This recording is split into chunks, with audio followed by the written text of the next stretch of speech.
Wild Branch is a truly pure cannabis oil. They make CBD containing zero THC and no carrier oils. Use Wild Branch oils and salves to calm, cool, and soothe your body and leaving you pain free. I know I've used it anytime that my feet burn because I have neuropathy real bad. When I use this product, this is a product I believe in. When you go to order, use promo code GWI22 for 22% off. GWI22 for 22% off is the promo code. Click the link below. Thank you. Now back to the show.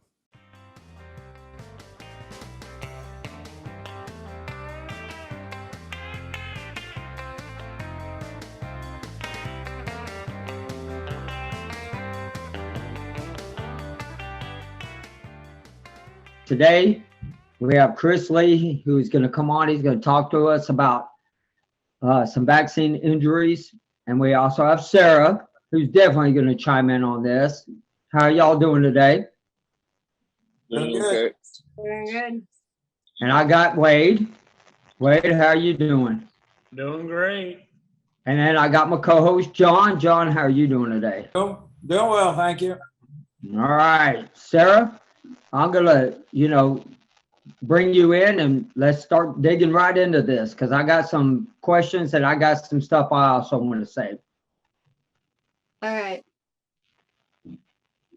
Well, thank you again, Kevin, for allowing us to be on your show. This evening, as Kevin stated, we have Chris Lee. He is a military veteran and he, like many of us, is suffering from chronic multi-symptom illness as a result of vaccine injury. And it's not the vaccine that you would think of. A lot of us talk about the anthrax vaccine because it's one of those heavy topics and one that we know a lot about. But there are other vaccines that we have been given in the military that do cause injury as well, and that veterans have been service connected for. So you don't want to hear about me. Let's hear it from Chris Lee. What's going on, Chris? How you doing? Why don't you give us a little information about yourself, what branch you serve, and then go ahead and share whatever level of information you'd like to share about your vaccine injury. Oh, I was stationed at Miramar. I was in the Navy. I was stationed with the Marines. I used to just fix airplanes. When I joined the military in boot camp, they asked for volunteers, and I said, volunteer for what? And then they just picked me and I think 3 people. We signed paperwork saying that we're gonna get experimental flu shot, and I think I know they paid us an extra $150 to take the experimental flu shot. It wasn't a shot; it was a pill. They gave us adenovirus type 4 and type 7 and 07 during the stage 3 clinical trial. They had a clinical trial from 2000 to 2010, and then it became FDA approved. We were at the stuff that we took was like they were experimenting on, I guess, how much to give us and ways to administer it. My friend, they actually, one of my Marine friend actually was forced to take a crush, like they crushed the pill and they told him to eat a powder version of that. Later on, they said, do not chew or crush the pill because it can get into your lungs and cause this and that. So that's why they know don't do that. They tried that on us. But after they gave that, like I think 3 people in boot camp, we got everybody sick in the whole boot camp. I was dying sick for a while. I had to prove to them I wasn't colorblind. I had very horrible pneumonia for a long time. It messed up my GI system. I had to prove that I was not colorblind in boot camp too. I had pneumonia for like, I think for almost like 3 or 4 months. And then I just kept on hopping up phlegm. But it just kept on getting worse and worse. In your medical record, you're going to have something called, they changed the name over the years. But it's something called Vista Web back in my day where they entered medical billing codes. The VA, when I came home, I befriended VA social worker that work at the vet center, and they're able to get into a program called Vista Web, and that has medical billing codes. Well, one of them printed that out for me. He's like, here, you can have that. That's your medical record. And then there in that has the vaccine codes. When I found the vaccine codes, I was like, what the fuck is this? It says Great Lakes '07 to Great Lakes, I think 2010.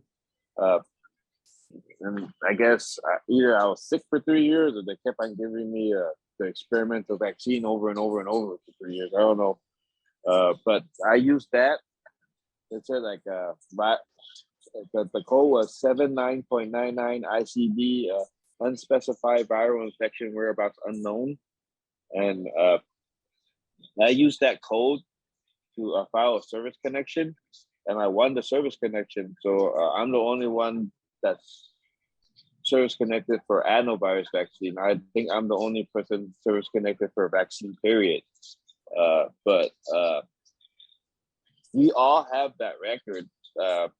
You have to, like, some social workers at the VA have access to that.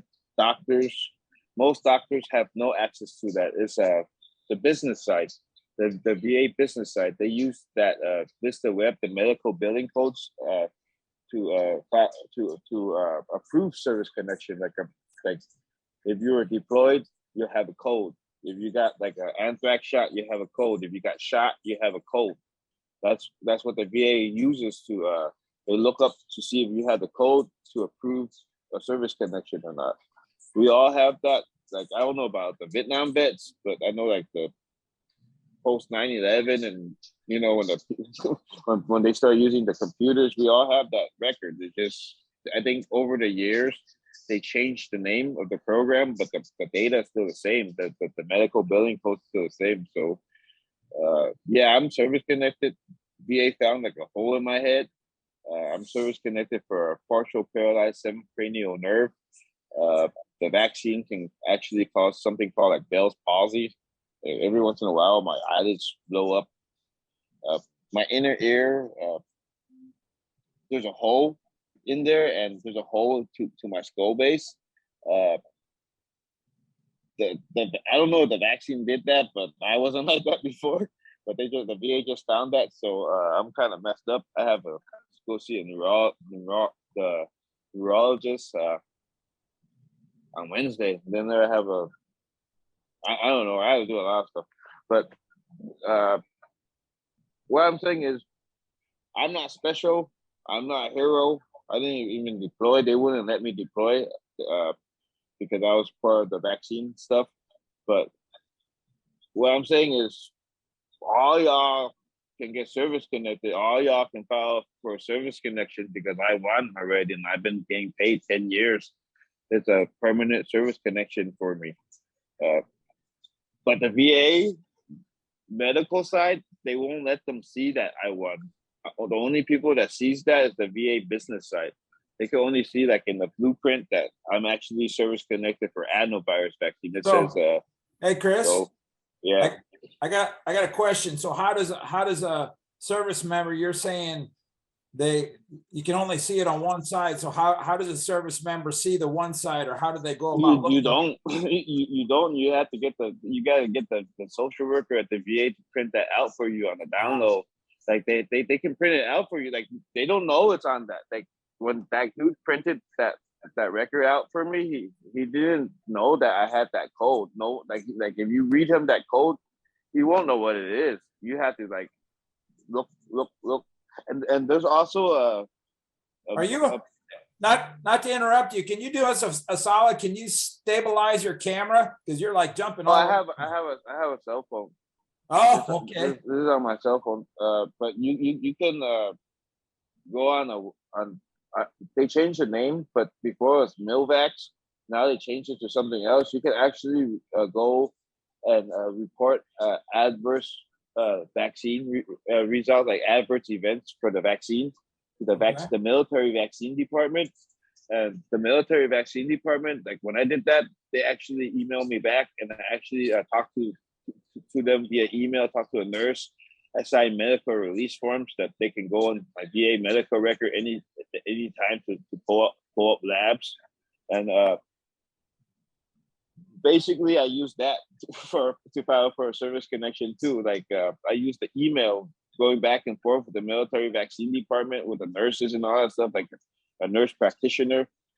They told me that the vaccine records for that experiment, I have to contact the company that actually made the vaccine, and I have to file a freedom of information something to get that file. Like they said the military doesn't have it.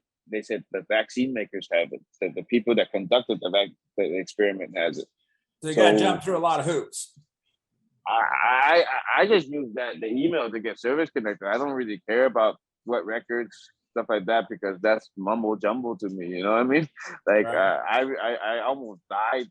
Like that vaccine. Like when I did the run, like the 1.5-mile run, I was like older, so I got more time. But every lap, I had to cough up phlegm. I had like pneumonia, like crazy. Like it was nasty.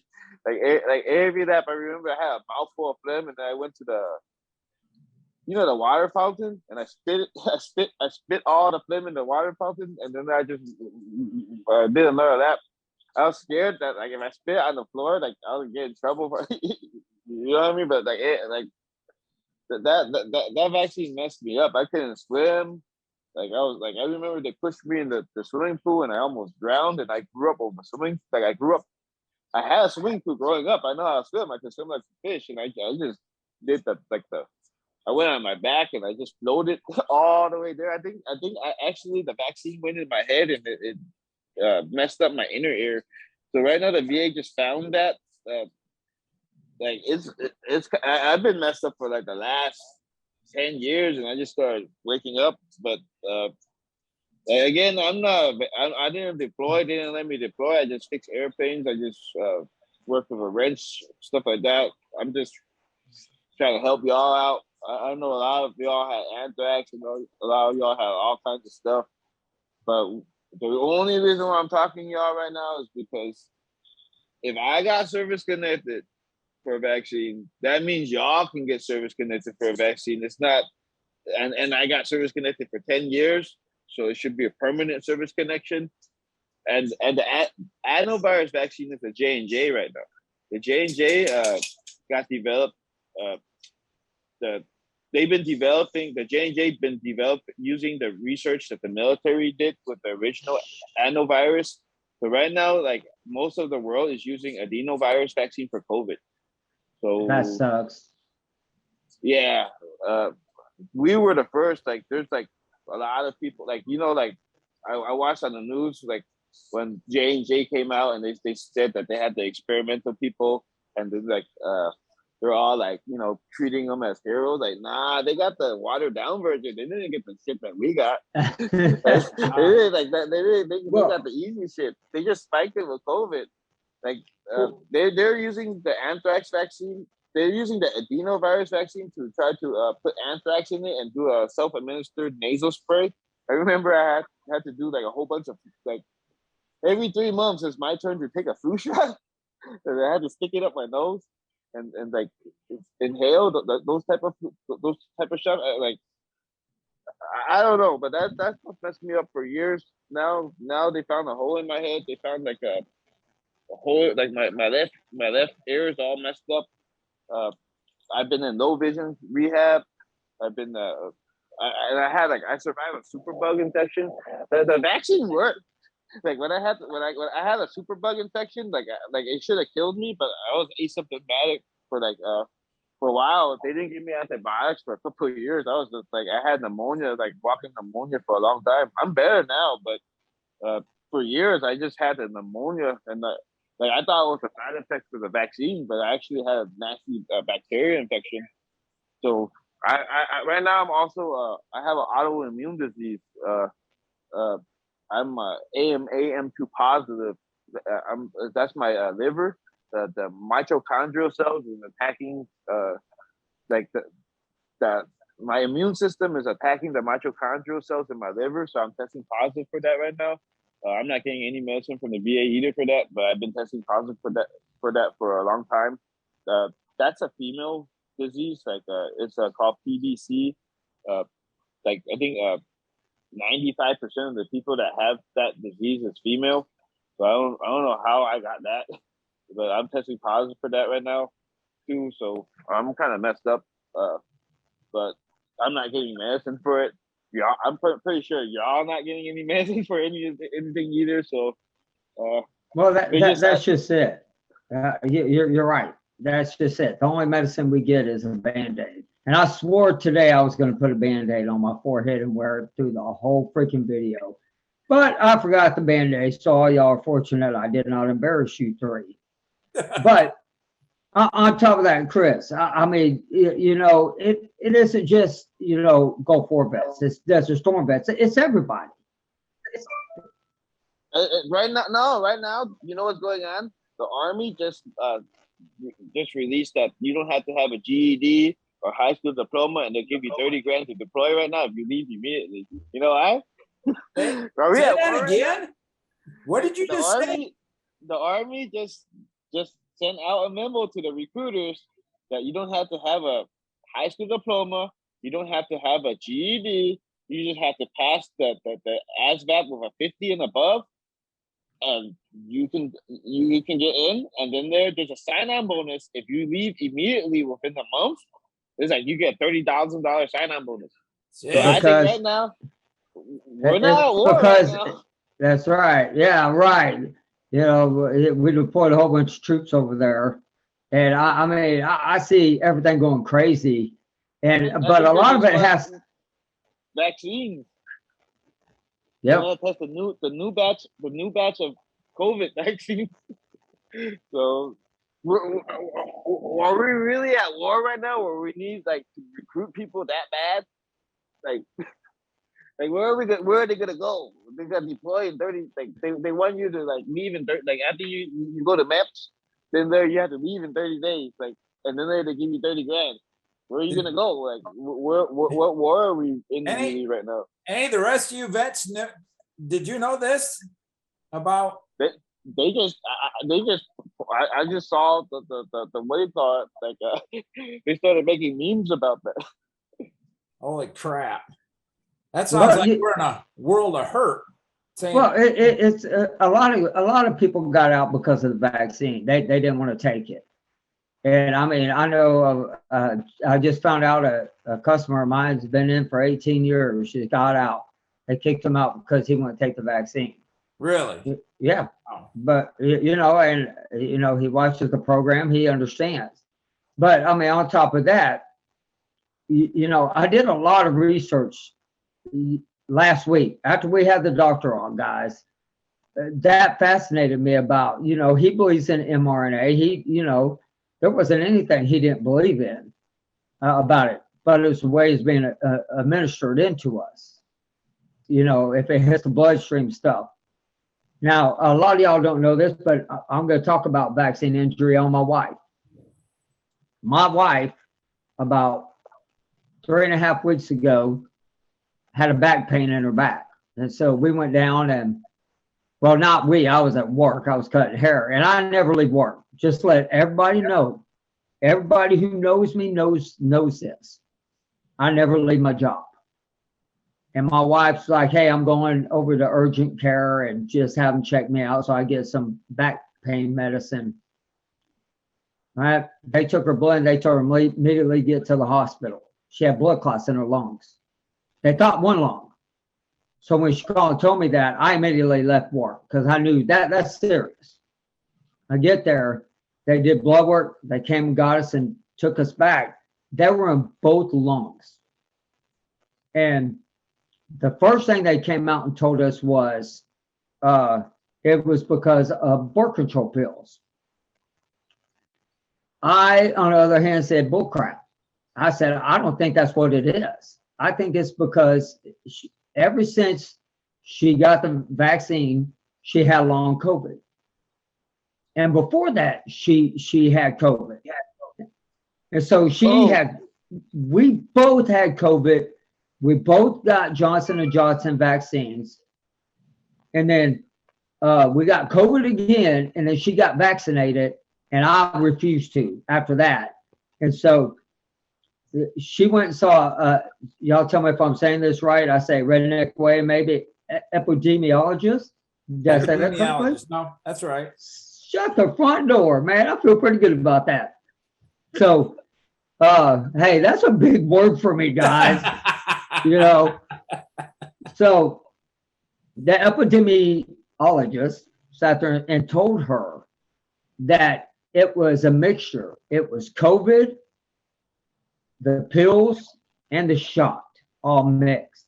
And my wife's like, well, why don't they tell you that if you've had COVID before, if you're on birth control pills and you get the shot, you're at risk for blood clots? And you know, they just don't say that. And I No, mean, we all go ahead. The J&J is known. They yanked the J&J recently from the FDA and CNN and all that stuff. Admitted they yanked it because it was known to cause blood clots in females' brain and killed them. So the blood clot stuff, they already know that J&J causes blood clots. They yanked it, and then they just recently said that the J&J is only supposed to be used if there's no other vaccines available. But the VA, and then there, just recently, like a month ago, I think, the VA just like went on their Facebook and say that J&J is available now for veterans, but it's only supposed to be used for emergency use only. Oh, So, but they want to give it to veterans now. So what he's saying about the J&J mess gave blood clots in his lungs. They already admitting that the J&J is causing blood clots in women's brains. Like that's why they yanked it. They yanked it they yanked the J&J for a while. So I don't know why. my I God. don't, So, I Sarah, don't know. Sarah, Sorry for interrupting you. no. I interrupted you, but this is great information, which I had zero idea. Sarah was the one, you know, thank you, Sarah. I had zero idea about all this. You know, I'm really, you deal with it every day. You guys deal with those of us who haven't dealt with that. I'm blown away by this information because this is stuff you're not going to, it's because of things like this, you're going to hear this information, as you very well know, Sarah and Chris. I mean, I'm like, wow. I made like the J&J. They had a Zoom meeting with the CNN, the Asian doctor, the female one. Like she was in the Zoom meeting and they're all discussing the clinical trials of the J&J vaccine. And I went in there, I trolled them for like 3 hours. Yeah, I kept on putting the military's antivirus, the clinical trial report for the type 4 and type 7. And I kept on showing them that there's a shedding period. There's There's this, there's that. And then I finally made them admit after 3 hours, they got tired of it. They got tired of it. They go like, okay. They go, okay. The Well, I mean, is a military vaccine. They admit that it's a military vaccine from the 1960s. So you Oh, yeah. must have made it like it. I have the YouTube video like of them right when they admit it. So I'll give it to you guys later, and you can watch them. Like they got, I think it was Pelosi. I think it was Pelosi the one that said it because like it sounded like him, and then they're like the Asian, I think the Chinese vaccine doctor's like, what the fuck? And she was like, you can look in her face, like because they're trying to say that she's the first, like she was the first volunteer. I'm like, nah, dude, you ain't the first volunteer. The military people, the first volunteers, and they admit, oh yeah, they admit to it. They admit to it, and then they shut up because I kept on bothering them. Like, but now I'm just like, I'm gonna bring Sarah in. Sarah, I know you have a lot to say. I know you're really pissed off at things, in which you have every right to be. Yeah. The crap and the shit that you have been through is just unbelievable. And so I think people need to hear a little bit more about your story. Well, I've told my story so many times. I know. Oh, you haven't gotten in depth. This fast forwards for Chris to get his story out, because there's more than just me that has been injured by vaccines, and it's more than the anthrax vaccine. And the reason why we're pushing this is because we need research. There's reasons why we need medical research for this. It is not just for prevention of others from getting vaccine injured. It's to find out what's wrong with us. What are these vaccines causing injuries in some and not in others? And what are those injuries? And the only way that we can find out those answers is through medical research. No, Well, no, right go now, find it. right now, what's Go going ahead, go on, ahead, Chris. right now, what's going on is even if I have the paperwork that shows that I'm service connected for the adenovirus vaccine. Even if I show that to like a normal hospital like USC or UCLA, they'll look at that and then they'll just say, "Oh, I'm crazy. I have PTSD." they won't even acknowledge that the vaccine messed me up. They're not allowed to or some shit like if those doctors start saying that, yeah, the vaccine fucked you up, they probably get blacklisted. So like they wake up like whenever me, you, or anyone go to the hospital and tell you the vaccine fucked you up, they're gonna label you like you're a Trump supporter or some shit like that. You're an anti-vaxxer or you're this or you're that. I'm an anti-vaxxer. I've been complaining about vaccines for over 10 years. You get what I mean? So right now, no matter what any of us do, we're we're not gonna get any type of treatment for it. They're gonna look. I think right now they're just looking to see what it does to you, like the real side effects of it, the long term side effects of it. It's like they just want to let us get worse and worse and worse. Like no matter what, like Sarah does, no matter what Sarah goes to the VA, no matter how many times she goes there, and she tells the student doctors this and that, they're just gonna like okay, and then go away. You know they're not gonna they're not gonna really help her. Like That's why we have to unite, Chris. That's why we have to unite. That's why we have to come together and show the VA, show the medical community on the outside of the VA, show the WHO, show the NIH, show the FDA, show the CID. We have to pound it into every single one. There's too much. We can't do it alone. Like I got like I remember when it was some weird shit happened. Okay, some weird shit happened. I don't know. Right before COVID started coming out, like right before the lockdown, I started I was researching vaccines because they started talking about because like on Facebook, the Chinese news was reporting the lockdown in China, and I was watching that shit like, what the fuck? That's just coming to America. That's just coming to America, and I was already prepared for the lockdown to come. And then I was all talking about vaccines, vaccines like vaccine this, vaccine that. I'm service connected for the vaccine, and there, what do I know? Like the adenovirus is the J&J. Like I think right now, like I got like targeted for like what do you call it? Like they wanted me to shut the fuck up. I got arrested. I got arrested for fucking bullshit. Like I think like someone told me to shut the fuck up. Like I have no idea. Like someone on a motorcycle, like they came up to me on my car. They said, "You know all the shit you're saying on Facebook." Like, and then I'm like, "What the fuck?" I have no idea. I have no idea. Right before the lockdown happened, and then shortly after that, I got arrested. You got arrested? Yeah, I got arrested. And then I just got the charges dropped like a couple months ago. I got arrested for criminal threats. I didn't even do shit. We all appreciate that. And again, back to Sarah, I'm glad that she brought you on. This is again, I shouldn't say I'm surprised. I shouldn't be surprised. I'm just kind of like Sarah, like what I'm talking about, Sarah. Sarah has to do all kinds of research, all kinds of this, and then they go tell the student doctor what she learned, and if the student doctor is not at that point of his or her education yet, he might probably go look it up on WebMD, and then they regurgitate everything that WebMD said to Sarah, and Sarah already knows that shit. Like the way I found the hole in my head is like when I went to court, I was kind of messed up like 2 years ago. Like I'm getting better now, but like I told the judge there's something wrong with me.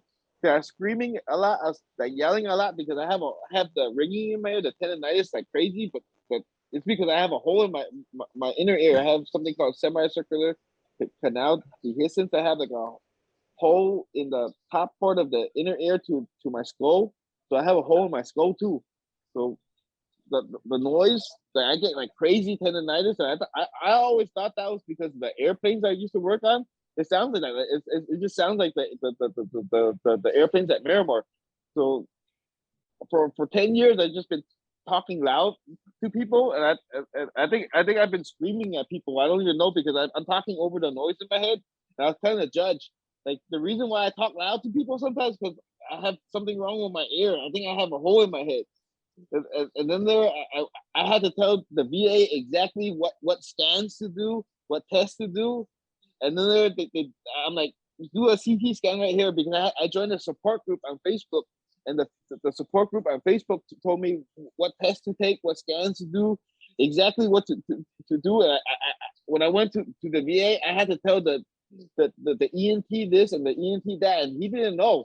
I know he didn't know. But he listened to me, and then he humored me, and he did the scan that I asked for, and then they found the hole, and they found this and they found that. What I'm saying is, when we go to the VA, they have student doctors. They have no idea what the fuck they're doing. They're gonna pretend they do, and if you say something to them, like say you're researching cancer, and then you get a brand new student doctor there for a couple of months, and he wants to learn about cancer, and you go to him. You expect you're waiting for your appointment for like half a year, and you go see him. You expect that motherfucker. You expect for that student doctor to know. He don't know. He's just a student doctor that just wanted to learn about cancer. This is his third month learning about cancer, and you get what I mean. You're a guinea pig for it. Well, I was at the VA today. I talked briefly to a friend of mine who's a nurse, and I said to her, I kind of explained this podcast, and I said, we're going to have some people on tonight talking about vaccine injuries. And she looked right, man, and she's been a nurse for a while. She goes, vaccine injury, what's that? And I'm like, they won't allow that term to be known. They don't want that term to be medically or socially accepted. They like, again, like, you know how much money right now is a perfect time, because one of the main reasons why I came out and started talking shit, like start talking, I don't know what the hell. I started saying all kinds of stuff. One of the reasons why I started saying all kinds of stuff is because the police and everyone started refusing to take the vaccine, and I just started coming out like, "Hey, I'm service connected for a vaccine." You know, I started like, just telling people I'm service connected, and then that led me to this, and right now I'm challenging the VA to put vaccines in the CFR 38. Like, there's a code of federal regulations 30 chapter 38 where everything How are that's you service going about connected. doing that, Chris? How are you challenging the VA to add that to the system? I thought the only way to do that is I contacted the White House. mandate. No. I won. If I won the service connection, that means that they have to put it in there. I already won. It's not a congressional mandate or anything, because I won the way. Like, I didn't win I won with the Vista Web. I won with my medical billing codes. They can't deny How do me you plan because on it getting says. them to add that to the CFR code, though? What's your I plan told of them action? I told them I'm service connected for it. I called the Trump hotline, the VA White House hotline, and I told them that I'm service connected for it. Please, like, I'm tired of because every time I go to the VA, like I told you, like, I'm service connected for it, but the VA medical site is not allowed to see that. They're not allowed to see that I'm service connected for it. The only thing that they see is I'm allergic to the adenovirus vaccine. So So every time I go there, I tell them I'm service connected for the vaccine. The student doctors just make fun of me and say I'm crazy and this and that. And we get in an argument that I'm service connected. They say you're not service connected. I'm like, yes, I am. So like most of the time I go to the VA and I have a medical appointment, I try to bring up the vaccine side effects, and then they don't even see that I'm service connected for a vaccine. So right now I'm telling them I want them to put that in my medical records because I like understand that. Unfortunately, from what I have, from what I know from learning from other veterans, the only way to get those CFR codes added and changed is through a congressional mandate. And we are working. No. I got my friend. I got one of my friends service connected for Huntington's disease. Huntington's disease is a disease that he got from his family. His mom has it. His mom gave it to him. The mom gave it to his brother. It's like Parkinson's on steroids. Well, he deployed 5 times, and he was something called aviation ordnance. He was a bomb maker. So when he came home, he was all twitching at Miramar. So like he's like a vegetable now. But I got him service connected for that. They put that in the CFR. He's the only one service connected, and they also put in the CFR that even though it's a family disease. I'm sorry to cut you off. So are you saying they created a CFR just for his significant situation? Yep. It's only him. It's only him. I have the paperwork for that too because I filed for it. But with me, because you get what I mean. Legally, I won, and they've been paying me for 10 years, and it says vaccine. It says adenovirus vaccine on the paperwork. So And legally, for a service kid for those that once you pass away, and I've learned I've learned this recently myself. If you're not service connected for those medical conditions that you pass away from, your family or those that your next of kin will not get those benefits. And so that service connection is very important for many reasons. But that CFR code could help so many other people. That's what I'm trying to shoot for. That's what I'm trying to shoot for. I'm doing this by myself. The American Legion, they helped me win.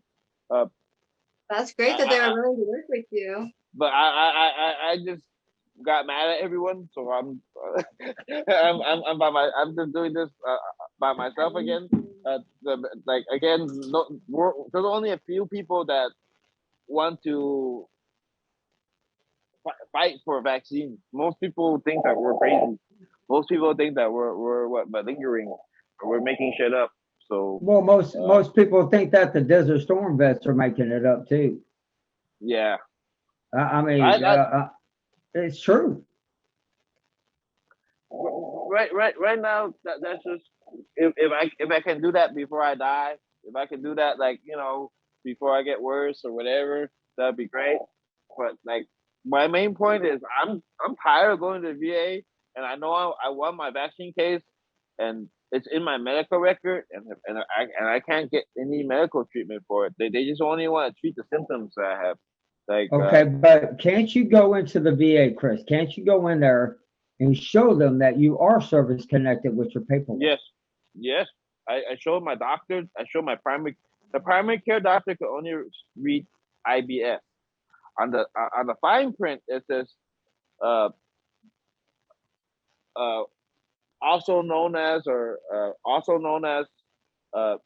residual side effects of adenovirus vaccine for stomach and intestinal. So my whole stomach and my whole intestines is messed up. I just recently had a colonoscopy and the endoscopy, and they did it 3 times already. The first time in the Navy, they did it. They saw my stomach was all fucked up. It was like all dark red, and they wrote that on the diagnosis too. And they saw erosions in there, like when I was like, I don't know, I think 28. And then they actually gave me a comrades to buy. They told me to stop eating at the galley, and they gave me extra money to buy healthy food every month. I think like an extra $150. Like I wasn't allowed to eat at the galley anymore. Like they wouldn't let me deploy. They wouldn't let I guess like I was actually the I guess I was actually the monkey. You know what I mean? They just wanted to see what the vaccine did to me, and they messed me up. So I don't know. That's just so crazy. Has the VA placed you through the Go For Registry exam or the War Related Injury and Illness Study Center? No, I already want. Like the thing is, again, like if you have the vaccine codes, like I got know trained to be a service connect. I got trained to be a service officer, and basically, like the stuff that I just told you, like inside information. If if if you have a code, like you have the code for a broken leg, the VA has to service connect you for a broken leg. If you have a code for diarrhea, the VA has to service connect you for diarrhea. But you have the vaccine adverse, like if the vaccine fucks you up and you have one of those vaccine codes in your medical record, the VA has to service connect you no matter what because Yes, you I have the understand code. that. But the reason why the exam and the risk center are so important is because the exam will have you go through any other exposures you were potentially exposed to while you're in the military to I used eliminate to work with like and then radar. the risk center can evaluate you further to determine what that adrenal vaccination has done to your body. They have been researching this for quite some time. They should have those answers for you. I don't know. Like I had when I came. I'll show you a video. I'll send you a link to a video. I was on the news. Okay, like the VA. I'm When trying I to be came home, the risk. when I came home, I had I was sick. I had pneumonia, and I kept on coughing up phlegm. And I went to the ER over and over at the VA, and it took them about 3 years for them to give me antibiotics. I had to contact Congress, and Congress told the VA to check, and then there they gave me endoscopy, they gave me a bronchostomy, and then they found 3 colonies of something called Klebsiella pneumoniae. The reason why I got on the news is because shortly after UCLA had a superbug outbreak of that, and like hundreds of people got sick. They got caught because they weren't cleaning the endoscopy and the bronchostomy, the endoscope and the bronchostomy scopes thoroughly. So they were just infecting people. So when I came home, I was going to war with the VA with that, and then I won my service connection, and I just kept they just kept on saying that like they just kept on they thought I was faking it. So I know you're telling me to register in the Go For registry, this, that. I will if the VA offered me, but the VA never told me to do any of that. What I'm saying is the VA is still uncoverable with me. Especially if you're not deployed, they make you have to jump through hoops. But I never deployed. For both your healthcare and the future healthcare of our future veterans and family members. So it could be potentially, something that could help you out. Like the stuff that they found in me, like the hole in my ear, that could be caused by the vaccine. It's most likely caused by the vaccine because it happened. Like I was normal before I went to boot camp, and then they gave me that vaccine. They fucked me up. I couldn't even swim. I couldn't march. I couldn't. Like they put me in the middle because like they said that I wasn't walking right. And, that's called abnormal GAT. That's like when your vestibular system's all messed up and you're just like you're walking, but like when people look at you, you look like you're walking weird. But I didn't know I was walking weird. I thought I was walking normal. Like they actually checked that like in something called vestibular rehab. The VA's been treating me like I've been a faker for the last 10 years until like the COVID vaccine came out, and they still treat me like I'm a faker. But they found the hole in my head. They found like I have all kinds of stuff. So I don't know. I'll register it. If you want me to register, I'll register it. But again, it could potentially be something good for you. So earlier you mentioned in your military career, when they started this process, did they give you informed consent? Do you recall them talking? Did they tell you that this is going to be a researchable vaccine? Did they give you any? No, they asked for 3 volunteers. I said, volunteer for what? Pay officers. They said, okay, we need 2 more volunteers. And then you're gonna get experimental flu shot. You're gonna get paid an extra $150. Sign here. That's I couldn't even read the contract that I was signing because I didn't have my glasses. It was the second week of boot camp or second week of boot camp and P days. I think it's called P days when they give everybody the vaccines, and they gave us the adenovirus vaccine. Right now, the adenovirus vaccine is a vaccine that they give to everyone in boot camp. It's nicknamed Ricky Crud or boot camp crud. So right now everybody gets it. So I don't know. It just messed me up back when it was experimental. Like they gave us too much, or they gave me too much. But Well, that's like, kind it of like might what, be just me. Kevin, Wade, John, do you guys recall that being in your records or having that type of sickness in basic? It's not going to be in your medical records. It's not in the medical records that you can see.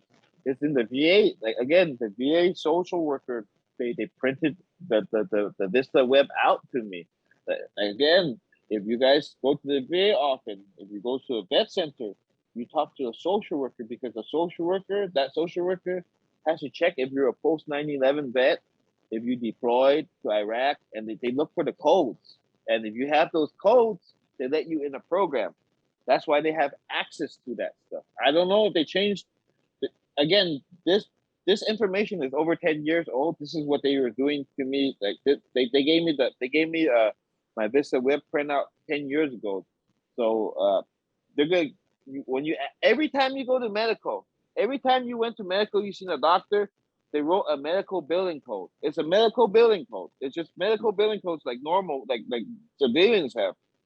But Yeah. if you got sick from the vaccine, you're gonna have a vaccine code. If you have the vaccine code, the VA cannot deny you. Like what I'm saying is, if anthrax is known to attack the lungs, if it's known to attack this, if it's known to do this, then and you have the anthrax code and you have lung problems, that's an automatic service connection. So it's all about understanding and making sure you have the code, whether it was back then or Yes. even in today's Yes. world. That's the only reason why I want is because I have the code. I think that's critically important to say everybody knows if that. you don't have the code, but someone like say, remember what I said? They asked for 3 volunteers, and then the 3 people got the experimental vaccine, and we brought it back to boot camp, and we got everyone sick. Everyone got sick. They didn't get the vaccine. They got the shit that they put in us, and then we hopped up loogies, and then we gave it to them. Like so, no I don't know shit. God. Yeah. Oh, man. Yeah. We got. I don't know what all I got. I don't. If you got really sick in boot camp, like dying sick in boot camp, that's the adenovirus vaccine. That's not the anthrax. They nicknamed it. It's called Ricky Crud or boot camp crud. So But see, we don't know if we got that shot back then. We don't know. I mean, Wade, what? It's not Go a shot, ahead, Wade. it's a pill. It's a pill. Well, it was something I don't know a lot about vaccines, but I will tell you, in August 1990, I was deployed to JRTC in Fort Chaffee, Arkansas, in a big multi-million-dollar. We jumped in, did our thing. 1.5 days. I was just a cherry, but we were there 1.5 days before we got the phone call on the RTO that we're pulling out. When you go to JRTC, you're like you're going to war. We came back. I was a combat medic assigned to an infantry company, an infantry platoon. So my men were my men. I was responsible for them. So in the time that we came back, before the time that we left, we went through a series of shots, a lot of shots. I can't tell you how many. I'll say 8 to 10 shots. And what I was telling you before, Kevin, was, so I have, if I can, I don't think we're gonna get a great picture. No, it's not gonna be a great picture. So prior to going to Fort Chaffee, myself, I received the plague 2, normal shot, the typhoid 1, normal shot, the flu, normal shot. We came back. I can't even tell you, it was mid-August. We deployed, I landed in Saudi Arabia on the 20th of August, 1990. I have no record of any shots or immunizations that were given to me at Fort Bragg. You're not gonna have the record. I don't have. I the, have I the don't. record. This is my record. This is my That's a shot personal. card? I was giving the shots as well as taking the shots. So Oh, it's not on here. The only thing that's even that- on here is a GG, which if anyone ever had a GG, they know it's syrup in their ass. Yeah. But there are no shots recorded on my shot record. If that's it's what I'm not saying. recorded, it wasn't done. So I've gone back. I'm Kevin, like I discussed to you, I'm having a reunion where I'm going to my reunion, like 30 some odd year reunion. But why are those shots not on my shot record?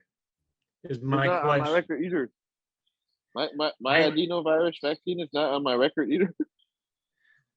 Prior to deploying over the border into Iraq, they call it vital or essential personnel receive the anthrax in vaccination. A medic, I got it.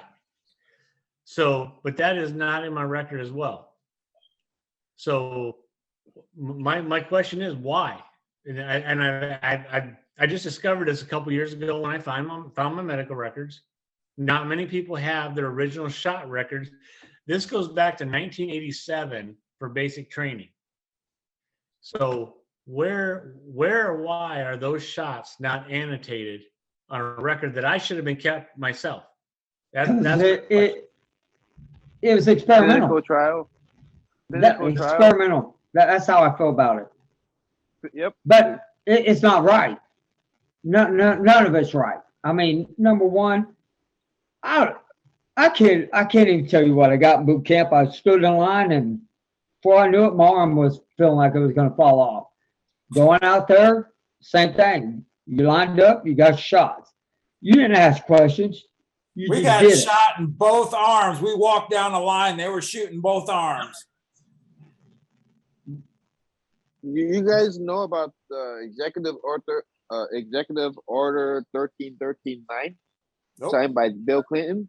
Nope. That was when everyone was refusing to take anthrax, and like whole commands were refusing to take the anthrax shot when they first came out, and then Bill Clinton signed an order like saying that the military has a right to give you an experimental vaccine without your consent. They don't even have to tell you what the name of it is. They I do. think That's in your contract. When you sign a contract to join the Yep. service, that is in your contract. I think that executive order trumped it because everybody was refusing it back. This is when the Gulf War first started. I'm talking about Gulf War stuff. I'm talking about your stuff, like right when you guys went to Iraq to go kill Saddam and all that stuff. They're all talking about the anthrax, and this was when Clinton was still president, I think, and he signed that order saying that y'all can't refuse the anthrax shot. If you refuse the anthrax shot, you'll get kicked out. That's the order. That's the order, and he also signed in that order that if it's experimental, they don't even have to tell you what it is, as long as they deem it something for national security. Like they deem it good, like they need to do it for national security. So that's probably why you don't have no history of it. This was from another Vaccination immunization project. That's I believe it was what you're speaking about. Yeah, but this was from a documentary I watched, the 13139. It was YouTube yanked it out It was from another podcast Executive. like this. Yeah, well, I'm It- sure it- it- YouTube's gonna yank this one out too. So I can say my little ass on this one. How about that? Both my little ass. That's what I should say. There's one thing I don't understand. I don't understand how they can censor what is going on in this world from all the way then till now. It's not like any of us are lying. No, they, I have my they, theory. they were like it, you know, like honestly, like back before the we call it the waitlist scandal. Remember how they were betting on us to try to get us to commit suicide, all that shit. Like fucking, they used to do it openly. You know, like when we complain about vaccine, they openly mock us. Now they'll just mock us by pencil. You know, like they do it like silently. But and then they'll talk shit about us in school. It's like again, when any of us go to the VA and we tell them about vaccines, we tell the student doctor about the vaccines. Like the student doctor wants to help us, you know what I mean? Like, but he's just a Yeah, student. but they'll get shut down, especially if the main doctor's in there. They'll get shut down as soon as they open their mouth. So Yep, the teacher doctor will tell him to shut the fuck up. yeah, We're treating him for his liver disease. We'll treat him as such. Don't even acknowledge anything about vaccines or anything. So that's what we have to deal with now. They're just gonna pencil. But what whip us, can and an if we get outside doctor angry, do? An outside doctor ain't gonna do shit either. That's right. Because like like once like unless you find like a Republican like you know like those anti-vaxxer doctors, they'll treat us. They'll treat us and they'll love to treat us. You get what I mean? But what specialties do they do? You know, like if you need an operation, like a cancer operation, you need cancer treatment. Like, are you gonna go against the cancer doctor community? You get what I mean? Like it's I learned it the hard way. You know, like they treated me very, very bad because I told them I'm service connected for a vaccine. My ex-girlfriend just passed away from cancer. They treated us very, very, very bad. Like they treated me very, very bad because everyone wanted to say I'm bullshit, and I'm like, no, I'm not bullshitting. I'm service connected for the vaccine, and they like they'll label they will label us officially something called Munchausen syndrome. Munchausen syndrome means that we make up fake disabilities, fake illnesses to get attention and get people to feel sorry for us. And part of that syndrome is we'll look up medical conditions that we think we have. We'll bring paperwork to the doctors and to the hospital and try to get them to read it and to validate that we're sick. So I'm pretty sure that all of us have a diagnosis of something called Munchausen syndrome in our medical record, and they'll use that diagnosis to say that we're lying, say that we're crazy, because like you said, like, oh, why don't you just bring the paperwork to the VA and show them that you're service connected for the vaccine? I did, but then they said that I have Munchausen syndrome. I'm not service connected for it. So they've been there for the last 10 years. They've been saying that I'm making it up for like no one ever heard of the adenovirus vaccine. And then when the J&J came out, that's when I started talking shit again because the J&J is the adenovirus vaccine. So I'm curious, Sarah, and Chris, I guess this is a question directed towards both of you. So let's just say it would it behoove an individual to get as much information or take their information to a civilian doctor prior to going to a VA? And then if you have the two, do they butt heads? And then if you are able to, is that beneficial in your guys' opinion?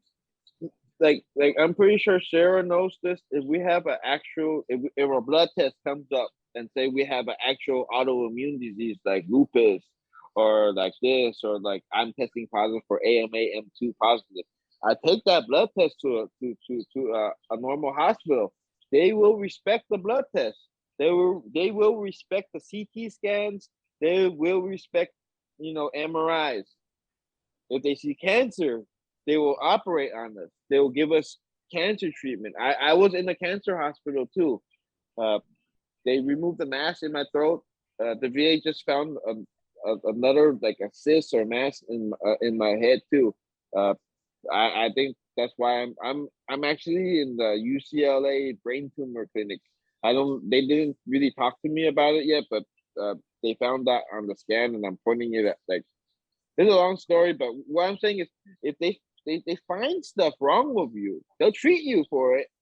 But are you gonna get treated for vaccine because the vaccine caused it, or they're gonna No. they're gonna say that you were born like that? Okay. Right now they're saying Sarah is born like that. They're gonna tell everyone, oh, the anthrax vaccine didn't make you shit blood. You were born like that. You shit blood before the military, something like that. You get what I mean? And like I'm sorry to use that term, shit blood, but hey, dude, I admit I shit blood sometimes. Like that's not cool. No, But you're just being forthright and honest, and we appreciate that. No, I mean, I understand that. I went through that while I was in after Desert Storm.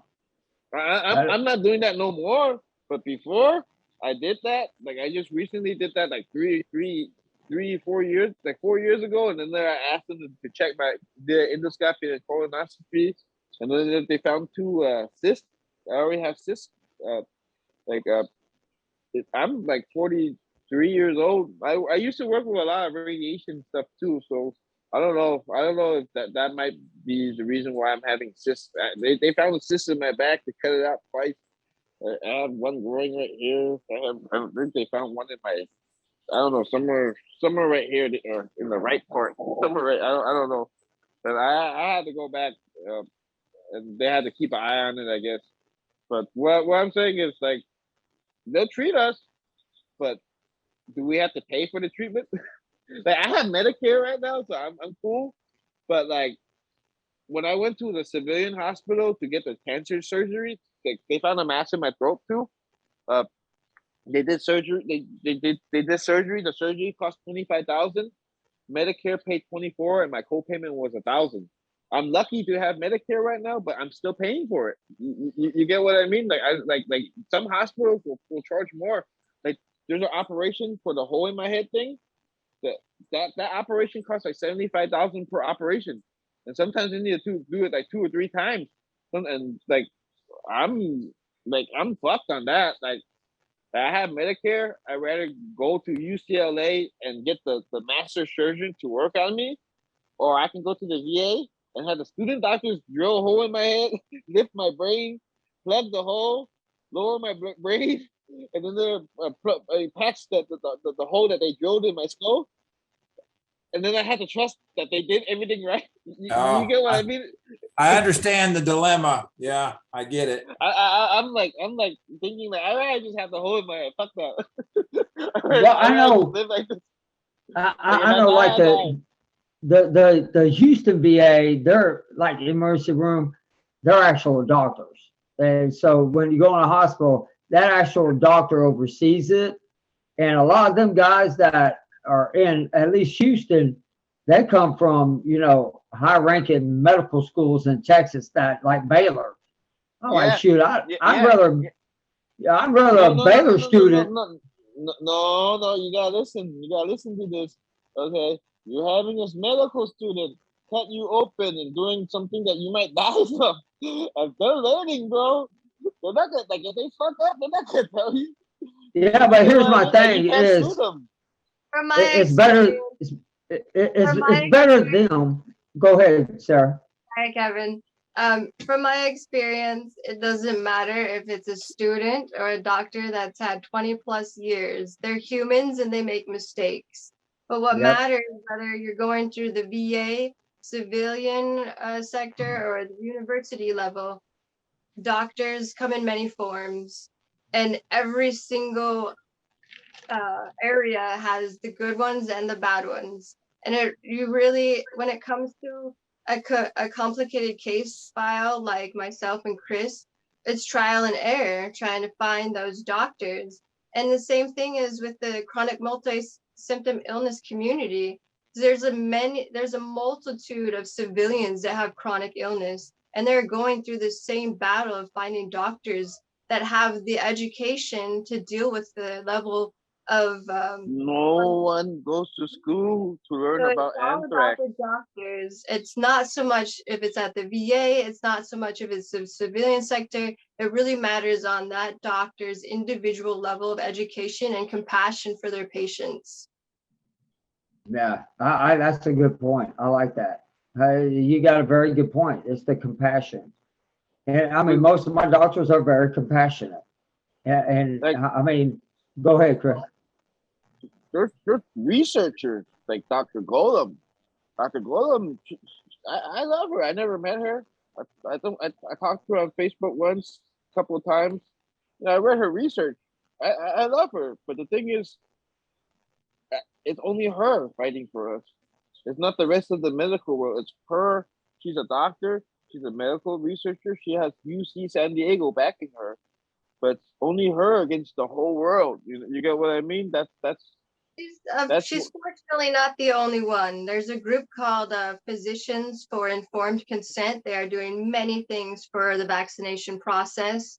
There's doctors like Dr. Nicholson, who has done a grand amount of research and has an amazing product that could help many of our Gulf War era veterans.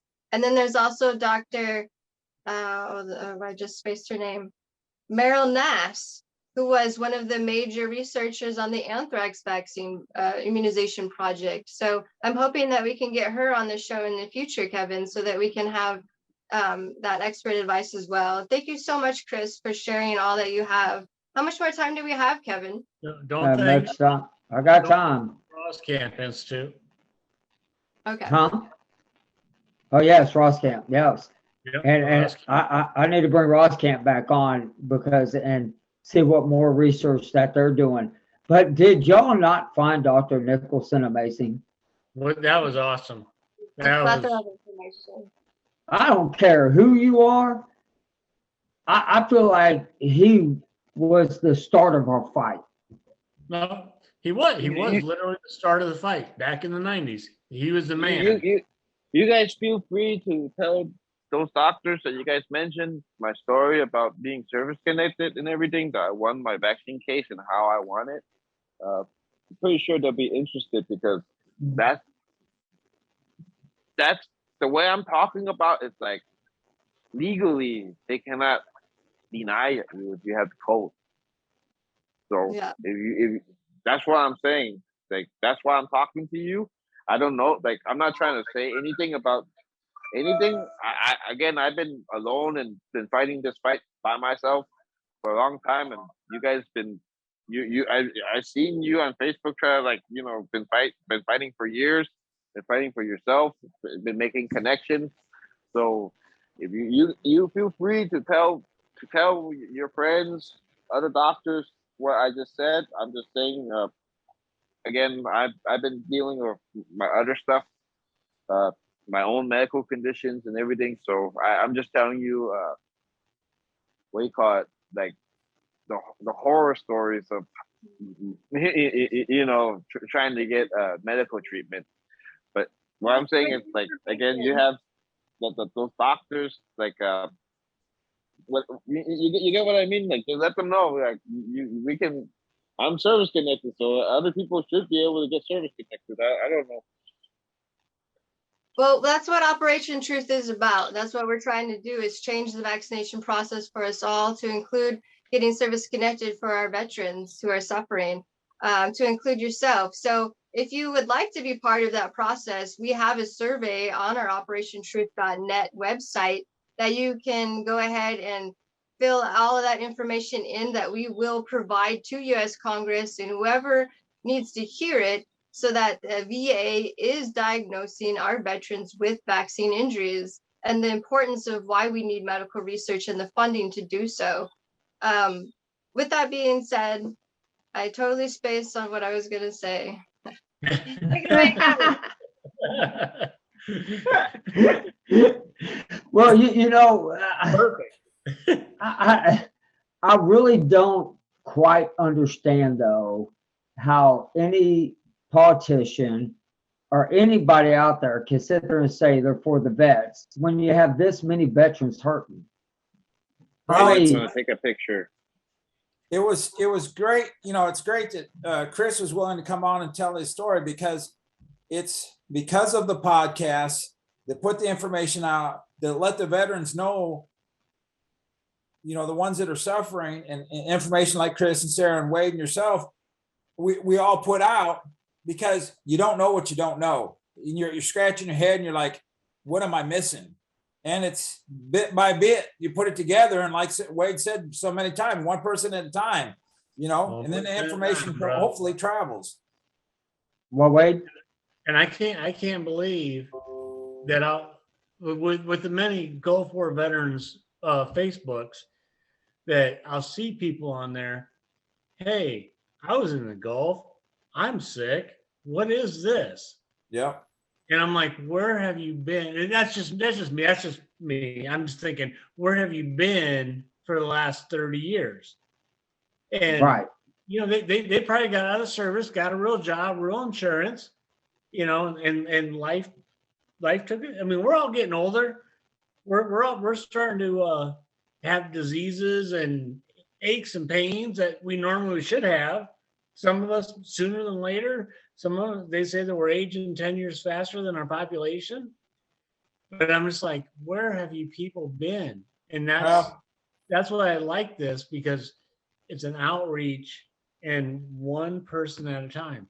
Well, like Hey, Dr. Nicholson, I don't remember the verbatim how he phrased it, but you know, he knows that it affects some sooner than others. Like me, it was a little later, and I didn't know. And then when you finally you understand, you kind of feel like you're in a fight alone, because you don't necessarily have the fellow vets from the Gulf War to talk with, and you didn't have the social media that we have now. And you know, and now it's kind of whapping everybody up against the side of the head. They're going, oh shit, really? This been going on for how long? You know, because of our information that we're giving out there. But so many groups out there, when somebody gets on, everybody puts all the information. They need to make it into one data and start sending it over to the congressman, every single one of them, and all of them. And I know there's a lot of Desert Storm vets that are going to listen to tonight and say, well, what does this have to do with Desert Storm? Well, let me tell you, it has everything to do with Desert Storm. The anthrax shot was experimental. It was tainted. We got screwed by it. And Jeffrey Collins, which I hope he's listening tonight, I saw him post something that, isn't it funny how they come out and they know it's anthrax, but they throw sarin gas in there. Like, yes, we know it was a part of sarin gas was part of it, but we also know it was a part of us getting vaccinated, the PTABs, all that stuff, all of it combined. Yeah, everything. It's everything. I would never I like I said last week, I think all the research is great. All the researchers are great. But to have Dr. Haley has been, he's also a pioneer for the research. But he also, how at this point in time can you come out and definitively say that I've said sarin since the 90s, just like Dr. Nicholson, or Dr. Nicholson, I got it from him, whatever.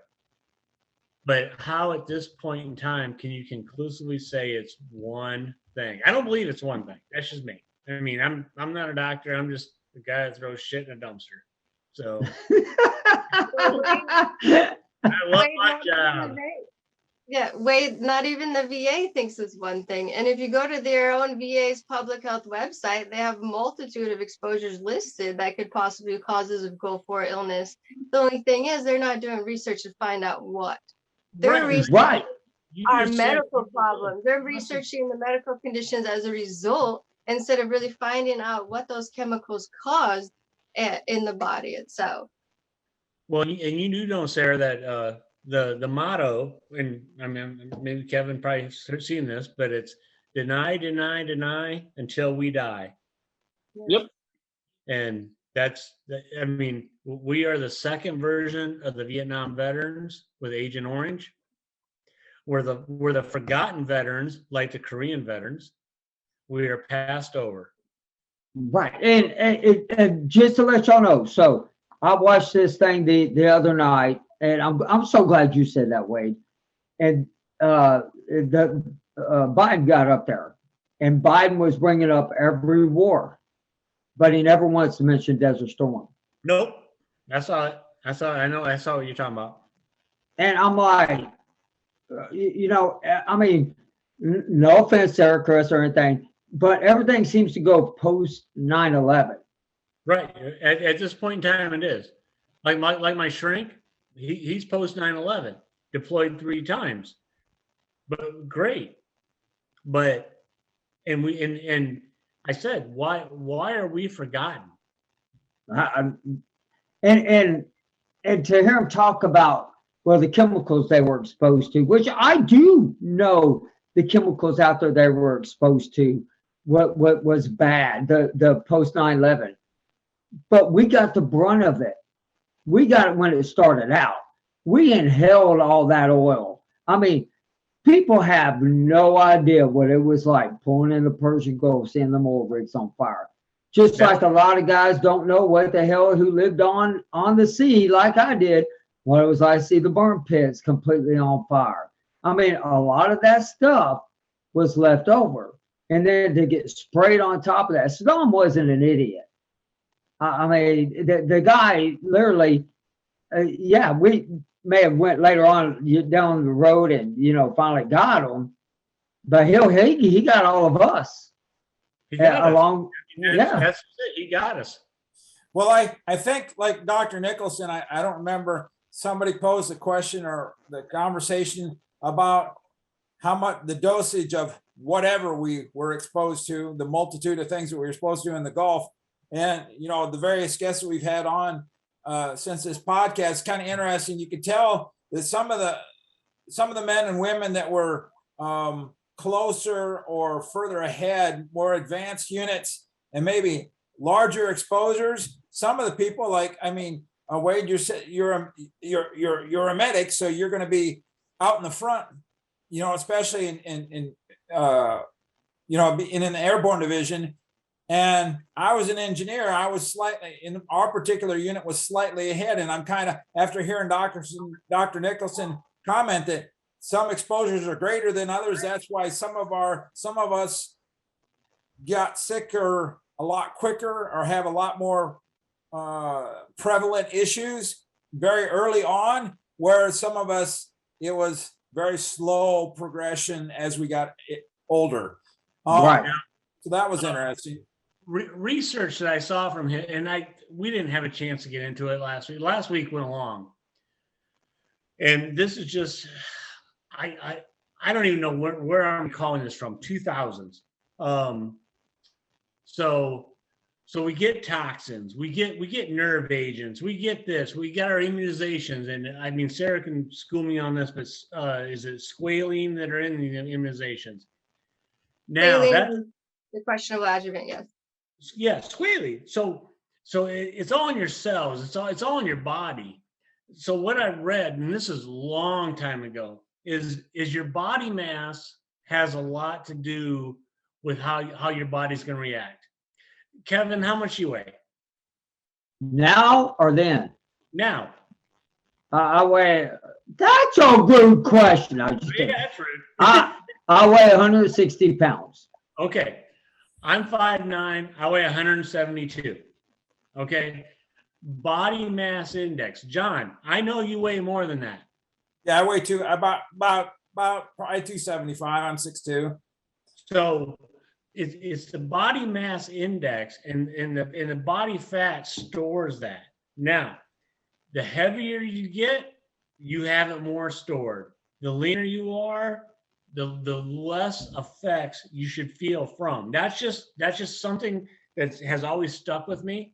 I've always, I have always tried to stay as lean as possible. And I've argued with my doctors about my thyroid, my Synthroid, my thyroid shot, but staying lean. And from what I've personally encountered with different veterans is that's kind of where we're at. I mean, I don't know what kind of study would come of that, but I think that's Right. probably true. I mean, I'm a perfectly good body fit mass size. Just Oh, kidding. I'm sure I'm but- in the obese category. I mean, but the weight thing, I get it. The more of you, maybe the harder your body struggles, the less. I mean, I think that's general nature. If you're heavier set, your body's going to struggle. But that being said, after, like, back to Dr. Nicholson and of course I have no idea exactly what my exposure rate was to things, as do none of us. I mean, Right. yes, we know the alarms went off. Yes, we know most of us took BB tabs, et cetera, et cetera, et cetera. But how much, how often, yada, yada, we don't know. It was 30 freaking years ago. And we're all, most of us have changed size. We damn sure all gotten older, and like Wade, you explained, we're aging 10 years faster. I mean, Sarah, I mean, she don't look like she's aged. You're pretty young gal. Maybe it's working in reverse for Sarah. I'm not even gonna. I mean, I was waiting for Wade to go. Hey, Sarah, how much you weigh? hey, but I will say this: before COVID, I weighed 124 pounds. Oh, When wow. they put me on before they put me on the new neuropathy medicine, that's why I gained the rest of my weight. So I've always been really lean. But Chris, I got a question for you. I got two. I got two questions. Really good questions. Okay. Well, really one question, but a statement. My first question is, and I want you to answer it. Why in the hell did you get arrested for free speech? I'm just. No, not free speech. I got arrested for criminal threats. I didn't do shit. So my neighbors made up some shit. I got in an argument with them. They threw a. This had nothing to do with the vaccine. Had nothing to do with the vaccine. They just got an argument with them. And then they told the police that I had a black bag and it made a noise. The police raided my house because of that. They yelled at my ex-girlfriend that had cancer. And she's like, they were like, "Where's his gun?" Like she showed them the black bag. It was a High Times backpack, cannabis cup backpack. I was smoking weed in the front yard. They sell that. High Times will deliver that to your house. So that's the black bag I had, and the cops weren't satisfied with what they found in the black bag because it was just weed in a pipe. And then they told my girlfriend, like, "Where's his gun? Where's his gun?" So they went to my room. They took my dad's PPK that's missing a firing pin that's rusted out. Like I just sprayed the Remington WD-40 on it to get the rust out. But it's like a 30. It's like 40-year-old gun. It's the original PPK, like from Germany, but it's all messed up and it's missing a firing pin. So they took that gun. They thought that gun was illegal, and they arrested me for criminal threats felony because they said that I had a bag and it made a noise. I spent like 20 grand on the lawyer. The judge was Republican, and the judge says like having a bag and it making a noise is not a crime. They said my lawyer, the police report said that my neighbor said that I had a black bag with my left hand, holding it with my left hand. I stuck my right hand in it, and I made a gun cocking noise. I'm like, do you even know how a gun works? Like, how am I gonna cock a gun? Like, if I'm holding the bag and I put my right hand in the bag, I cannot cock the gun with one hand. But they said that I did that, and that's what basically what they arrested me for. Okay. It was a felony charge too. I had to pay $50,000 bail in California. I'm living in California, and I do not know why. It's time for you to move. they're letting people out. You see all that stuff on the news, what they're doing, and then they charge me. They make me pay $50,000 bail, and I have to pay the bail bondsman. Like I got lucky. I think I paid the bail bondsman like $5,000 or something to get out, but I got lucky. Like I had a friend that told me to go to this bail bondsman, and they gave me a discount. But what I'm saying is, like, I didn't do shit. And the police wanted to arrest. Like, they just went into my house. They raided my house for no reason. That's Like, crazy. My neighbor. Breaking all your constitutional rights that you serve for. Okay, No, now what happened was my neighbor threw a party and they got drunk and they started talking shit, saying this, saying that. I'm like, you want to go down the street and tell me that? And he's like, no, I know where you live. I'll come back tomorrow. And I'm like, that guy's all drunk. So I went back in my house. And then one of his daughters called the cops on me, said that I started shit with his elderly dad. And I'm some young Asian guy. And I'm like, I'm 43 and that guy's 46. And that guy was drunk. And I just went back in my house. And they just made up some shit to tell the police to get me arrested. That's and crazy. I went through 1 year of court. They wanted me to take veterans diversion. They wanted me to plead guilty to that and take veterans diversion. If I didn't plead guilty to that, if it would have went to trial, they'll give me 3 years. I'm like, I didn't even do anything. I'm a veteran because when the cop asked me, "Are you a veteran with PTSD?" I'm like, "Yeah, I'm service connected for PTSD." They arrested me. They arrested me immediately, but I just went to go. They dropped the charges like a couple of months ago. I asked the police department, "Am I allowed to buy weapons?" I just went to the store to go buy a gun, like a registered gun. I didn't have a gun for like 10 years. They thought I was like, they wanted to like what do you call it? Label me as like a combat veteran with PTSD, and I have guns, and I'm gonna go on a rampage. And then they're like, when the cops took the gun, they didn't realize that gun's fucked up and it's missing a firing pin and it's registered to my dad. So I don't know. They arrested me and they just kept on going with it. They wanted me to accept the plea bargain. I said, "Fuck that! I didn't do shit." So, well, I have a next question for all y'all. Have y'all heard what the VA is now using for therapy for PTSD? Yoga? video chat. What the what? Magical mushrooms. Say What? again? Not Magical mushrooms. It was in our local newspaper last week that the VA is going to start for people with severe PTSD that had brain trauma and everything, that they were going to start, but it's got to be done in a very enclosed environment under heavy, like the people that are going to come in and do it, they know how to mix it up, exactly what to do, and they're going to start treating them. Huh?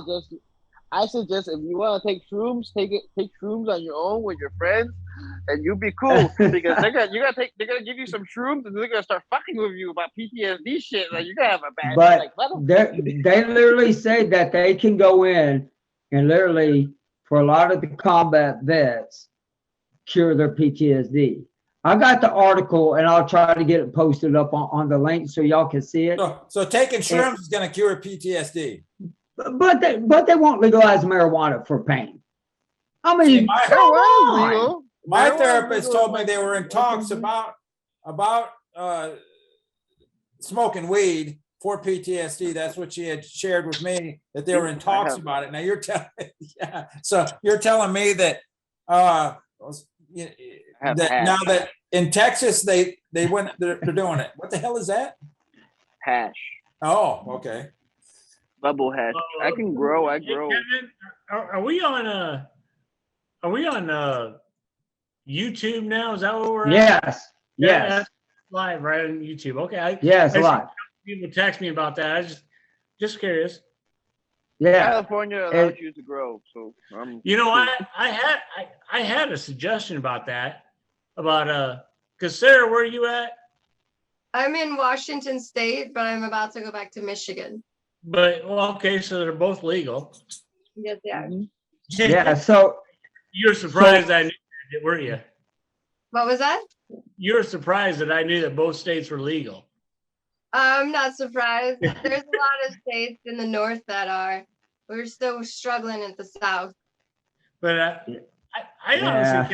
honestly, I think that's a legitimate subject topic. Actually, 'cause when Sarah was talking that one night and going on and on and on, I wrote stuff down, but she actually really knows what she's talking about. And I honestly think that we should actually have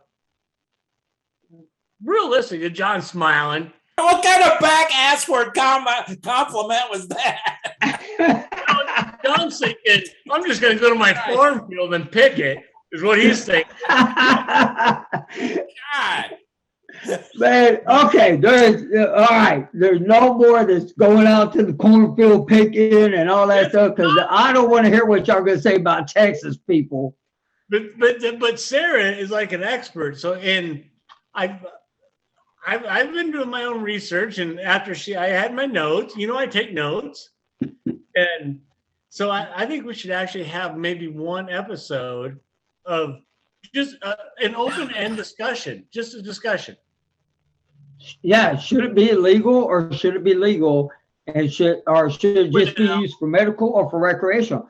I mean, I don't think us talking about legal or illegal is probably something we should be talking about here, but let's talk about the benefits. yes. And the availability, and like I have cancer patients and I have like lupus the patients. 2 or 3 different kinds, and what's for this, what's for pain, what's for sleep, what's for this, what's for recreational, whatever. Because there's different kinds. And as she's talking, and as I'm doing my research, and I did my own personal research, she's pretty spot on. So you're saying Sarah knows her shit? Right? Yeah. You could have just started out with that. Thank you, Wade. I appreciate that. I've been a cannabis patient since 2008, and it's been definitely a trial and error. There's so much research and so much information out there every day when it comes to anything medical. We learn something new every day. So the great thing about that is that if we do a show, I have a doctor that actually has her doctorate in cannabis, and I'm sure that she would be more than willing to come on the show to spread her knowledge of cannabis and everything that it does for the body. There's a doctor. You can have a doctorate for knowing cannabis. Oh yes. University. John, I'm going back to school. Yeah. Sign me up. They teach you how to grow weed at University of California, Riverside. UCR. They have a weed growing. Yeah. They teach you how to grow weed. It's online. It's online too. And then they teach you how to, there's a medical part, but it's a certificate program over there. It's not associates or anything. I would have never figured that out. Sarah, I had no idea. None. Sarah, I'll go with that. I'll go with that. Let's do it at the end of the month, and I will go with let's bring an expert on, and then let's talk about the pluses and minuses, and maybe representatives will be listening and understand. And especially veterans, because there's still a lot of veterans in the community that don't believe that cannabis can help you, and that they would rather take their plethora of medications than use cannabis. And that's unfortunate. Yeah. Here in Iowa, as John probably, our governor, there's no way as long as she's governor that she's going to sign a bill. So you ought to live in Texas. Do you agree with that, John? Yeah, I don't foresee any time in the near future. We're a very conservative state here in Iowa, and I don't foresee cannabis being legalized anytime soon. But you ought to live in Texas. But you got Austin. Austin is as big as Des Moines and Cedar Rapids together. So But you don't live in a rural area of Texas. no, I would love to live in rural Texas. Trust No. me. And so is cannabis legal? And I think I've asked this, but I don't remember what the answer was. Is cannabis legal in Texas? Hell no. Criminalized. No. Only for patients with seizures, and I think it's only for children with seizures. Nah, they give you the weak shit there. They give you like the shit that's Right. registered 1%. It's true. It's very 1% true. They THC. call it medical Well- marijuana. When I lived in Austin, Texas, it's all about who you know and where you go. You can and Yeah. it's not too expensive, but you can they- actually Now you're places talking in about my old neighborhood. there's places in Austin on 6th Street that if you know where to go, you can smoke at their establishment, smoke cannabis in their That's establishment. every bar, Sarah. Sarah, that is What? every bar. What are you talking about? It's every damn bar on 6th Street. How the hell do you know about 6th Street? I think you I only lived get there like a for 2 ticket though. years. It was amazing. Yeah. That don't take you that in Austin.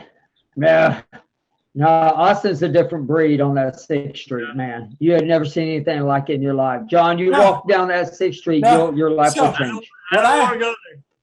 when I should say down in Des Moines today, and I showed the therapist a brief clip of last week having Dr. Nicholson on. Sarah, when you were on, you have the marijuana flag in the back. She looked at that. She goes, "Is that a marijuana flag?" I said, "Yeah, she's out in Washington State, and it's all good." Oh, Well, it's funny you say that, John, because I say shrink, and I mean that affectionately. That's just what I've done for Right. 20 years. But he's like, "Yeah, I saw your show." I'm like, "Uh-huh." He's like, "Do you smoke weed?" "No, I pop gummies." He's like, "Okay, fair enough." I mean, to be honest with you, I mean, heck, in the state of Texas, we have more drunk drivers than we have a whole lot more drunk drivers than freaking people that are freaking smoking weed driving. I mean, I don't do that, officers. If y'all watching my program, Somehow that does not surprise me. yeah, And yeah. you're lying, I think. There's a lot we don't know about cannabis, and unfortunately, our cannabis patients, as a result, have been placed in a part of society that we're seen as not being able to take care of our children. We're seen as drug seekers in the medical community. The VA, we can't get benefits through certain things because it's a government-ran agency. So we have a long ways to go. And unfortunately, until we get that Category 1 status changed for cannabis, we may never see that change. But I'm glad that the VA is finally seeing the need to give it to our veterans, even only for PTSD at this time. And Operation Truth would definitely be fighting, as I'm sure many other organizations, to get it to use for chronic pain as well. I mean, what a great way to research chronic pain or the effect of cannabis on chronic pain than with our veteran community. I saw on the news the other day, Sarah, that our news media here, it was out of Des Moines, I believe. Was it that what I was watching? No, I take that back. It was another news program unrelated to the Des Moines group, because anyway, what they were saying is they used the terminology, they phrased it as cannabis being a gateway to a harsher drug, and I had to laugh. I was like, that's legal. That's a bunch of, yes. I disagree highly. Let's put it that way. They're still using that DARE program form of misinformation of it's a gateway drug, when, and unfortunately, what they don't see right before them is that a lot of it, even if it's connected at all to a Medicare or a street drug, that those individuals that are getting it from those street drug dealers is because they can't get it at the dispensary. It's too expensive, or many reasons why they can't get it at a dispensary, or it's not legal in their state. So they're forced to purchase it on the street. So our own government is forcing our medical cannabis patients to purchase it from street dealers, and then they're going to put it back in our face saying that that is a gateway drug. No. You know how much High Times charge for an ounce? Those street drugs. What? You know how much High Times charge for an ounce? They charge like 35% tax, and their ounces is like, if you buy an ounce worth of weed, it's like about, I think, $500. $500 for an ounce of Just for weed? an ounce. And they sell it by Holy age. smokes. They only sell the pre-packaged age. They don't have the ounce option. So yeah, you can only buy the pre-packaged stuff with a tax stamp. So like That's crazy. 35% tax, man. Well, I mean, So- the way our world's going right now, I'm waiting for when's prohibition going to hit again? I'm like, where are they going to say alcohol's a gateway to something? I mean, I don't think we'll ever see that. There's so much world involvement with alcohol. There's no way that we will ever see that. Don't say Yeah, no way. damn right. Before we sign off tonight, Kevin, there was one thing I wanted to bring up that I did see on one of my website or Facebook groups. If veterans are already at 100% rating, like 100% permanent total P&T, and they have other issues outstanding, Don't fuck with it. What's that? Don't fuck with it. You're already 100% total and don't fuck with it. Because It- if you file for another claim, the VA can lower you. The VA has Right. can go Yes. back into your original total and perm, your original 100%, and they can lower it. They can lower That's it. correct. They That can is take it away. So you 100%, like right now I'm 100% total and perm for PTSD, major depressive disorder. I'm service connected for the adenovirus, 30%. I'm service connected for a lot of things, 0%. They found a hole in my head. They found this. They found that. They found my liver fucked up. I'm not filing for those service connection because No. they can reopen it. I will file for it in a couple of years. When you're service connected, total and perm, if you're service connected over 10 years for it, they can never take your service connection away, but they can reduce your benefits. But if you're service connection 20 years for it, they can't do shit. So if you make it 20 years, I was going to say, you got to live that long first. yeah. But the thing is, like, if you're 100% service connected and you have cancer, I wouldn't file for the cancer because they'll service connect you for they probably won't even service connect you for the cancer because you're just gonna fuck it up because the cancer is a temporary service connection. Like if you beat the cancer, you don't have cancer no more. No, that's true. That's very true. Yep. Is that what you were going to say, Wade? Yeah, and there's also, and someone smarter than me has got to research it because on that CFR code, there was a new one for Gulf War illness that was added to the uniform CFR code. And there is Gulf War illness on there. I don't have the code, but the Gulf War illness was added. No there is no such thing as Gulf War illness, as we all know. It's Okay, hold on. You lost me there, Wade. What do you mean it was added, but there's no such thing? I'm lost. The VA doesn't reckon Gulf War illness per se. It's just a conglomeration of signs and symptoms. That's what you're Okay. being rated at. That's what you're being treated as. But Right. on CFR, they did add Gulf War illness. As a So title by itself. correct. Now, what stipulations and qualifications, how you meet that, I don't know. But there is a CFR code for that. Now that's something new, you say, or just No, I mean, it's new to me. It's something I found last week. That's what I'm filed under. so Yeah. you're service connected with GWI, Kevin? I was service connected when it first came out, that they had it with Go for Illness, but it's not a percentage. What it is they file your claims. Everything that you files under the Go for Illness. And it's The Go per for. symptom. Yes, your Myself symptoms. I have IBS. It's filed under Go for. I have tics. I have neurological disorders. Things like, I mean, each individual thing is rated, but there's not a blanket Go for Illness rating. Does that make sense? Right, exactly. It's not a blanket. What it is they're just telling you that they're unknown specifics. They don't know much about it, pretty much, and blah, blah, blah.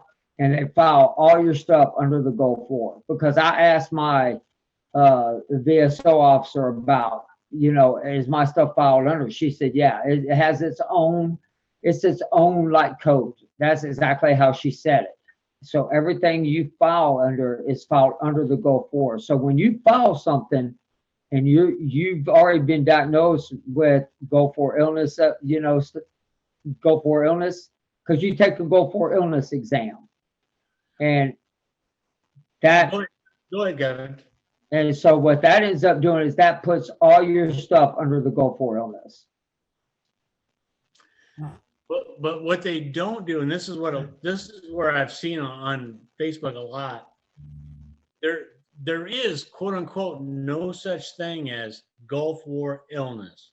Correct. It's signs and symptoms of undiagnosed, medically unexplained, and all that's on the VA's website.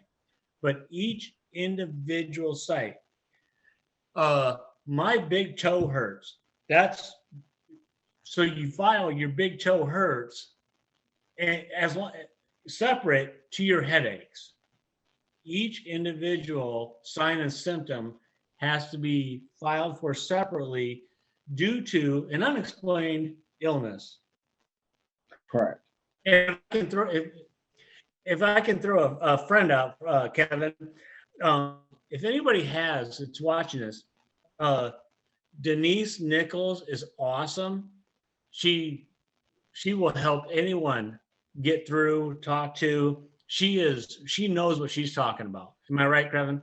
Oh yeah. So, and she is totally open. I'm sure a lot of people have already seen her. If you don't, just on Facebook, look up Denise Nichols, and she loves to talk and help people. That's her mission right now. And on top of that, I'm going to tell everybody that's listening, if you have a Go for page, stop blocking her. She sends out good information. And they block her and they stop her, but they need to stop, because if it wasn't for her also, we wouldn't be where we're at neither. She's done a lot of walking through the hills. Brother.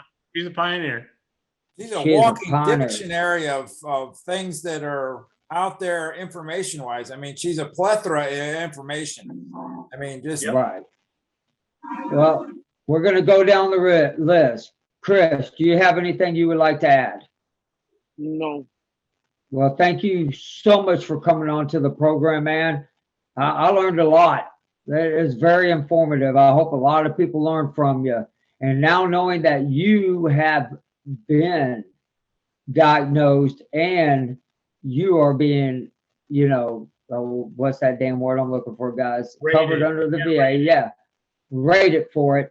Maybe more people can listen to this and say, wait a second, I need to go get that code.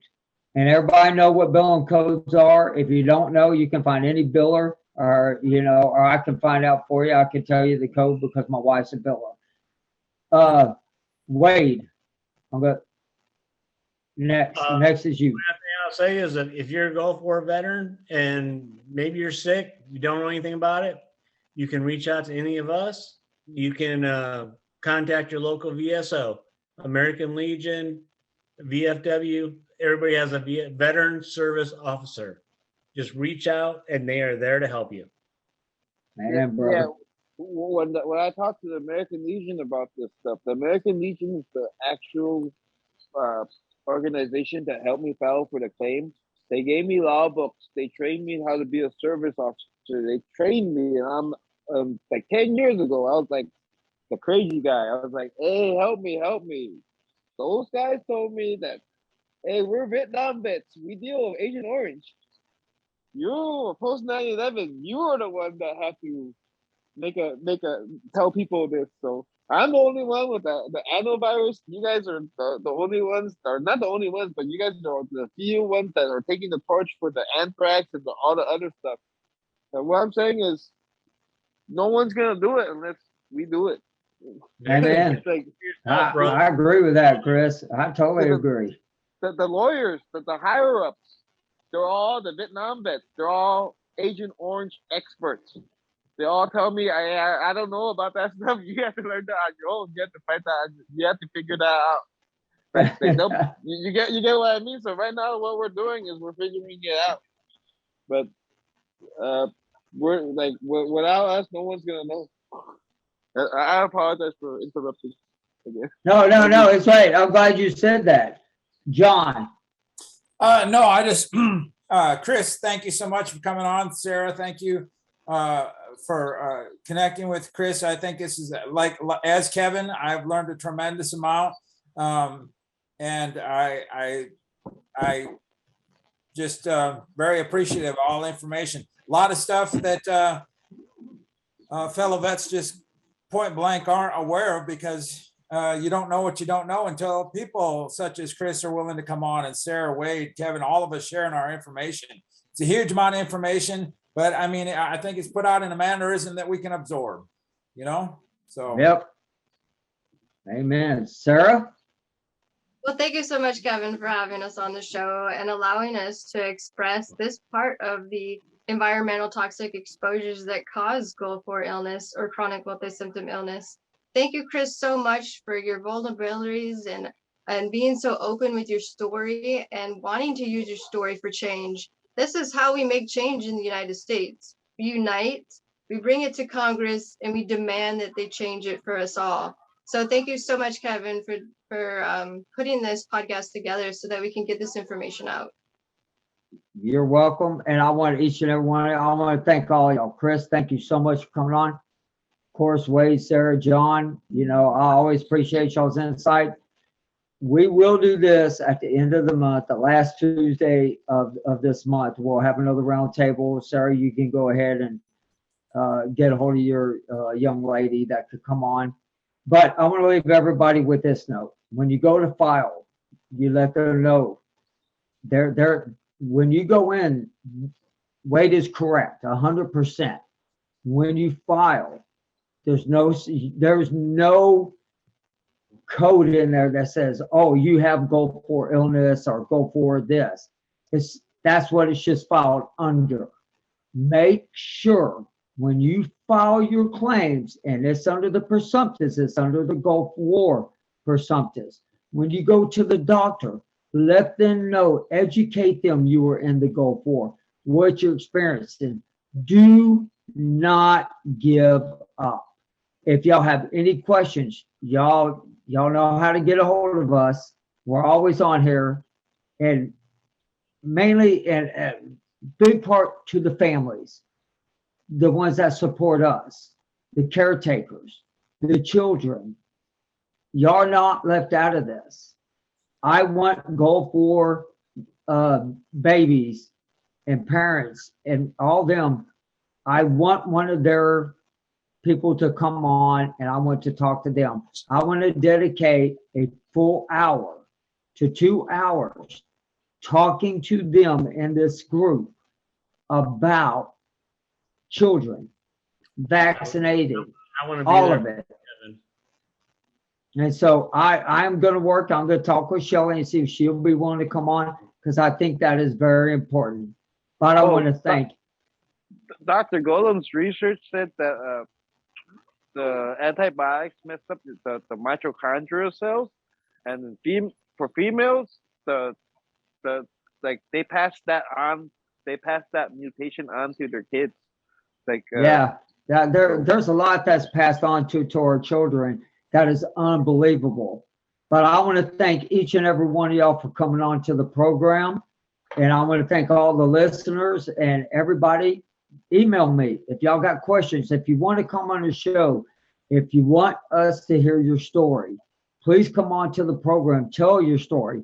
But I want to thank each and every one of y'all. Y'all have a great night, okay? All right, Okay. thank you. Thank you. Bye bye. Thank you, guys. Bye. All right, see ya. Thank you for listening to Go For Side Effects. If you have any stories you would like to share or just have any comments or questions, please email me at kevinsimon@goforsideeffects.com. Just to let all of our listeners know, we have opened an online store. All proceeds will go to helping veterans connect. The link will be in the description below.